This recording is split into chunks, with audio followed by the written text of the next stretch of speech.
Well, thank you one and all for joining me. This is your host, idjester, and the time has finally come to get down to the picture book fantasy novel. So we did a couple introductory videos where we kind of outlined the history in the past, and you may or may not have chosen to watch these based upon your own thoughts and opinions on how much you wish to learn throughout this process or having some kind of basis going into this and having some kind of reference for the events and what had happened in the past.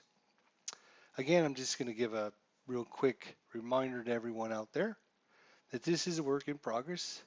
I have envisioned what a picture book fantasy novel should look like, but I have no reference for it. So I am looking for your thoughts, your comments, your suggestions, and things you like and don't like so that I know how to adjust and make changes to make this a better and better project for everyone. Well, without further ado, I guess we should go ahead and get started in the picture book fantasy novel.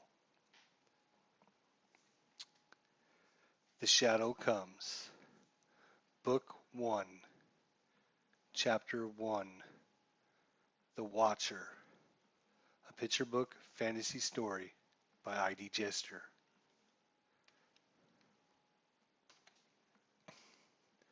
This is a work of fiction. Names, characters, businesses, places, events, and incidents are either the products of the author's imagination or used in a fictitious manner. Any resemblance to actual persons, living or dead, or actual events is purely coincidental. Spire North, year 1123, 7th moontide, 14 days to day-night. In the northwest corner of Neramos, a distant and unknown kingdom has arisen from the ashes of the past. It happens to be one of the 7 known human-run kingdoms on the world, but alone they stand in their purpose and desires. Simply known as Spire North, this kingdom was named after the one and only great city located within its borders, and almost all of their citizens live within the walls and arches that form this great place. Not much is known by outsiders of these lands, and mostly it's referred to as the Kingdom of the Wastelands or the Unknown Lands, but those names do not tell the truth behind what lays there. It's bordered on the north by the cold, dark sea. Its boundaries then cut across the chasm gap between the Still Rock Mountains and the Thunder Ridge Mountains, where it follows the Canyon River back to the ocean. The namesake of this kingdom lies almost directly in the middle, just miles from the ocean shore and within easy sight of the Dead Islands, while the Still Rock Mountains to the north and east provide protection from the cold winter winds. Not many foreigners have gazed upon this extraordinary city, but all that have stand there in awe before it. Its tower peaks streaking up to the sky are all made from the finest white marble, a marvel in design, and from these high peaks you can almost see over the mountains in the distance, and certainly across many leagues that cover this territory. A grand city with a stunning purpose. And ruling over all of this, Queen Kachikara, sometimes referred to as the Blind Queen, having lost her sight in her middle teen years.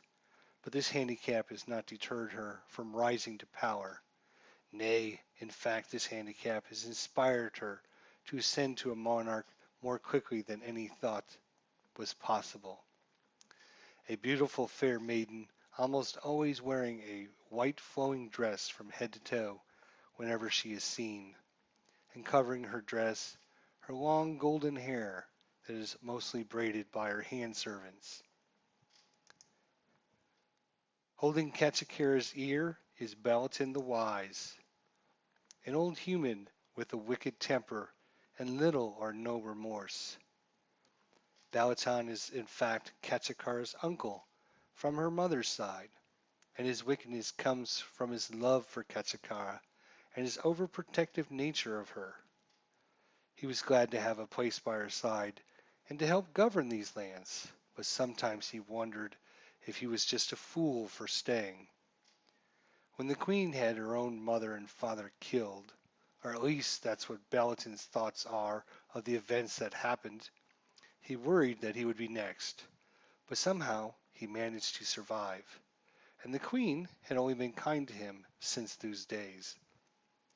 And besides, he figured that if something ever happened to Kachikara, who else would be around to pick up the pieces and become king? Yes, why not him?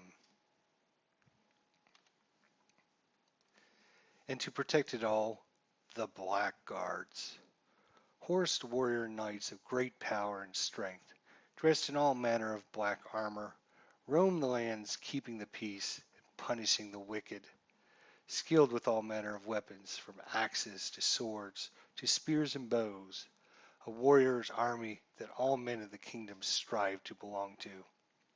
They enforce the laws to protect the queen, and they do so with ruthful intent. A white gauntlet cupped into a solid fist is their symbol, and a cold motto of "Steel hands for steel deeds" written across their banner. Blackguards swear allegiance to the queen and would gladly sacrifice their lives for that honor. All along the border of Spire North, they guard the stone walls to keep out invaders, ruffians, and wrongdoers. Not many outsiders would risk their lives entering this kingdom, especially not without an invitation. But deep inside Gloom Doom Bog, which is located at the edge of the Still Rock Mountains, a long and dangerous 4-day journey deep within Spire North, several did risk their lives, and their voices could be echoing throughout the old ruins. This ancient place, now overrun by nature, was once the proud home of a civilization unknown to anyone and now long forgotten. Its once mighty halls probably witnessed kings ruling over his people, making decisions that would shape and alter their lives, but it has fallen silent for many centuries. The only sounds now a few bird chirps as they enter and leave through the gaping holes that once were the towering ceiling. High above, the slight sound of wind as it rushes by, and the approaching of darkness as the sun fades away behind the edge of the world. The sky darkens quickly, and storm clouds start to billow. From deep within the ancient ruins, the sound of voices echoed down the winding hallway as 3 figures stand before a stone doorway. The only light comes from the torches they carry, the shadows flickering off the creases in the stone walls, making it look as though they move. Before them a stone door with ancient symbols and round shapes intersected by strange lines. 3 stone wheels on each side, held by a thick iron chain the size of a man's hand. The chain is dirty and old, but still intact, and that makes the 3 visitors very happy. A dwarf kneels down before the door, already marking the door with his chalk. The other is standing close behind, holding the torches so he can see what he's doing. "One last door. I'm sure it's inside here," he says to the others, his eyes bloodshot by the lack of sleep. He pulls out a small chisel from his satchel and pries into the etchings on the door with just enough force to make a small groove. A mathematician, a scholar, and a historian by trade, but his real knack is figuring out puzzles, finding ways to undo the undoable, and that is his present task. I must figure out how to turn the wheel in the right order, or this ancient chain will certainly snap and we'll never get beyond this door. not without days and days of hammering. Beads of sweat form on his thick brow and run down his plump cheeks. "Take your time, my friend. There's nothing to rush us now," a voice comes from the back. Holding a torch in one hand and a book in the other, the old human studies the markings on the archway. "I spent 60 years studying symbols and ancient languages, and never have I come across any of these. These are old, Stilton, much older than even I would have guessed." His plump gray beard hangs down into the pages of the tomb he holds, and he grips his eyeglasses before they fall off his face. Circles, letters, symbols. They could be just about anything. But gentlemen, I would like to say one thing. We are all going to be very famous when this is said and done. He looks at the tall elf standing next to him and gives him a wink. Enley, at least you'll have a nice long life to enjoy this prize. My twilight is upon me, but after today, I will die a happy man. The third member of the group, Enley, a slight elf with a jade headband holding back his brown hair, was currently studying the map he had drawn on their journey. Without looking up, he replies back to Cherylfold, "Someday, this map will be in the halls of Halifar. I have to make it look just right." Enley was the youngest of the three, and a skilled mapmaker and diplomat, an expertise that endeared him to the others. He certainly didn't have near the wisdom of Cherylfold, nor the mind of Stilton, so he always felt out of place with the others. He was hoping that his skill was needed, and not his father's coin, that gave him a place in this journey. "Well, that's the one," Stilton announces. "Ah, you did it then?" asked Enley eagerly. "Well, the second wheel's in place and turned into the correct position. I only need to find the last one." Looking up from his book and studying the situation, Cherylfold says, "But there are 4 more wheels, not one." "Ah, you bloody fool, those are counters. Counters to offset the pulling in the chain around the wheels. It gives it the lift that needed to open the doors," Stilton answers. "Now the question is, where's the key to that all-important third wheel? Which one is it? If I guess wrong, the whole thing will be turned the wrong way and the chain will certainly snap." He taps the wall slightly with a tiny silver hammer he's pulled out and presses his ear to the stone, hoping to get a clue to the puzzle by the vibrations hidden within. "If you plan on knocking the wall down with that hammer, I am going to die of old age," says Cherylfold. And he smiles, but hides it quickly when Stilton turns to curse at the old man. Another hour or two goes by. More tapping, more studying, more chalk lines. The door is now covered with them. "Well, if I only knew. Gentlemen, it comes down to this. It's either the top right wheel or the bottom left wheel that needs to be turned into the correct position. But at this point, anyone's guess is as good as mine." And the dwarf slumps to the ground exhausted. He brushes his dusty brown hair out of his face and gazes up at the others. "Top right, then," says Enley quickly, before Cherylfold can answer. He isn't sure if he should have answered, but he did want to be part of this group and gives his opinions and thoughts. He wanted to be more respected, and this is a good time as any to start. Cherylfold looks at the elf, and then says, "Sure, let's do it. Top right." Cherylfold's answer comes surprised that Enley did speak up. "Let's do it right, and please be right," he says with a smile. After gathering some time to gather his wits about him and taking a well-needed break and a drink from his water skin, Stilton puts back on his leather gloves. With a deep breath and a long sigh, he places his hands on the top right wheel. I would suggest you two to back up several paces. If this chain snaps, it could take off one of our heads. Another sigh, and he places his hands firmly around the top right wheel, leather digging into his skin as he feels a stone embrace. He closes his eyes and darkness surrounds him. Okay now, nothing to worry about.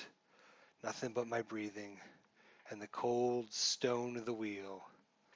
Well, wish us luck. Here we go. After a pause, a few seconds go by, and the interval don't see Stilton moving. They themselves can barely breathe, waiting the anticipation of what's to come. A few more seconds go by, and still Stilton does not move. But then suddenly he does. He moves his hands from the top right wheel to the top left wheel, and with a quick twist, he rotates the wheel to the left. Three quick turns, then another, and he jumps backwards, falling out of the way, falling to the floor. The hallway suddenly comes to life as a great grinding echoing starts throughout the chamber. All 6 wheels of the door rotate, some to the left and some to the right, and they grip the ancient chain. A lurch and a jerk, and the chain holds fast. The doorway rises from the floor. Chain piece by chain piece come up the floor and make their way through the maze of wheels, finally flowing into the stone opening on the other side of the floor. The 3 watch by the torchlight as the massive stone doorway opens. Quickly it lurches up, rising faster and faster, until finally it rises no more, and with a thunderous wallop it stops, leaving only an opening into a chamber beyond. After a few moments of silence, "You said top right or bottom left. Why did you choose top left then?" Enley asked. When the commotion was done and the ringing in the hallway had completed, and with a puzzled look on his face, Enley looks down at the dwarf, who's still lying on the floor, staring at his hands, at what remains of his ruined gloves, shredded by the stone wheel. All Stilton could do was look up baffled and say, "I don't know. I had a vision. Something told me to do it." Outside, a single campfire lights the dark sky. A lone figure sits next to it. It's hidden under a rocky outcrop to keep the light rain which is currently falling. The pitter-patter of rain hitting the solid rocks drowned out the slight hum coming from the lips of the visitor. This figure sits just yards from the entrance to the old ruins, studying and watching. "You bumbling fool," she hisses. "I had given you the knowledge. I had given you the clues, and you almost failed me again. If I had not led you here myself, you would have never found this place. I am the one who guided you past the gates into this kingdom and past the blackguard patrols. I showed you the trail to take you to find this place. Without me guiding you, dwarf, you would still be home making nothing of yourself." Her hands caressed the strands of magic, and its flickering shadowed her face from the light of the fire. She wore the skull of a horned animal upon her head, its upper jaw teeth digging into her forehead, and its long curved horns weaving through her thick black hair.